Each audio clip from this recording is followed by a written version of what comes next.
పాస్టర్కి వందనాలు. ఈరోజు నేను చెప్పబోయే కీర్తనలో 42. ఈ కీర్తనను కోరాహు కుమారులు రాశారు. వాళ్ళ పేర్లు అస్సీరు, ఎల్కానా, అభ్యాసాలు. దుప్పి నీటి వాగుల కొరకు ఆశపడినట్లు దేవా, నీ కొరకు నా ప్రాణం ఆశపడుచున్నది. నా ప్రాణం దేవుని కొరకు తృష్ణగొనుచున్నది. జీవం గల దేవుని కొరకు తృష్ణగొనుచున్నది. దేవుని సన్నిధికి నేను ఎప్పుడు వచ్చేదను? ఆయన సన్నిధికి నేను ఎప్పుడు కనబడను? నీ దేవుడు ఏమైనది వారి నిత్యము నాతో అంచుండగా రాత్రి మగలు నా కన్నీళ్లు నాకు అన్నపానములాయను. జన సమూహంతో పండుగ చేసిన సమూహంతో నేను వెళ్ళిన సంగతిని సంతోషము కలిగి స్తోత్రములు చెల్లించు.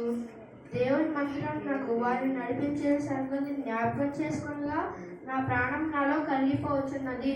నా ప్రాణమా, నీవేళ కృంగి ఉన్నావు, నాలో నీవేళ తొందరపడుచున్నావు. దేవుని యందు నిరీక్షించుము. ఆయనే నా రక్షణకర్త అనియు నా దేవుడనియు.